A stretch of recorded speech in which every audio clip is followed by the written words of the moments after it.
So I was sitting down and thinking why many people ignore the preventive aspect of disease management and the step before one gets sick. In our communities, it is so hard to meet people who are into preventive aspect of diseases.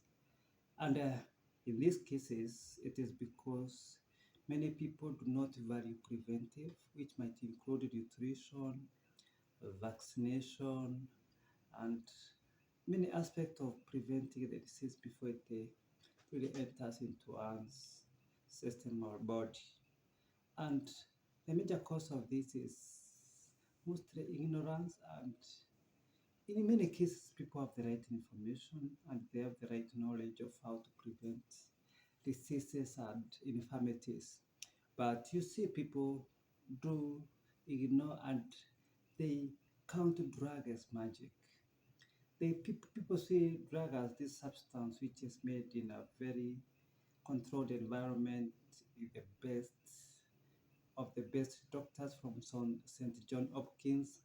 It's a miracle substance to deal with their condition and with their ailment, and which is not a good thing because personally I believe drugs are not everything, and drugs are not everything you ever need to get your body back to pure health. Because prevention is better than curing, and when you prevent, at least you're in the verge of not using the drug, you're in the verge of the best healing you might ever need. So I would prefer preventive measures like for a condition like asthmatic condition, you might need to stay away from things which are called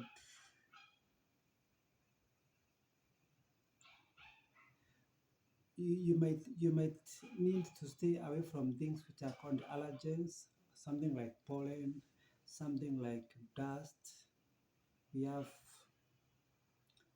so we have pollen, dust, we have fur, we have mold, and other things which are so exa- exacerbators, and many things which are so exacerbators, and many things which are so exacerbators of asthmatic condition or an asthmatic attack. In many cases, prevent, prevention would be the best thing, even cold environment, and the moment which we change from a cold environment to warm, from warm to cold, or the first day of major rain, or the first day of winter, the first day of summer.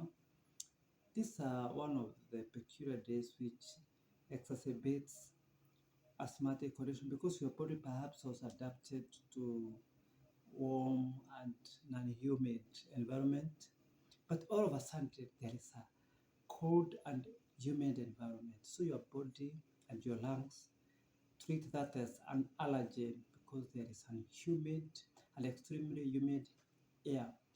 And in this case, an asthmatic attack is likely to occur. So prevention would be better than curing. Stay in a warm room which is not cold. At least shield yourself from non-humid, so much humid air. And in that case, you get healed and you prevent yourself from getting such infirmity. So in many cases, prevention is better than curing. And some things like inflammatory diet, I shall be talking about diet later in the videos in the series. And diet is the best preventive thing you might ever adapt to your life. Like in asthmatic, I'll give this the same case of asthmatic. You get to know that inflammatory diet, that is sugar in all forms, including fruit and honey. We have wheat and the wheat products. We have seed, which is also known as vegetable oil, which are cholesterol free, kind of heart safe. But in the real sense, it's quite inflammatory and is quite not the best diet for an asthmatic patient.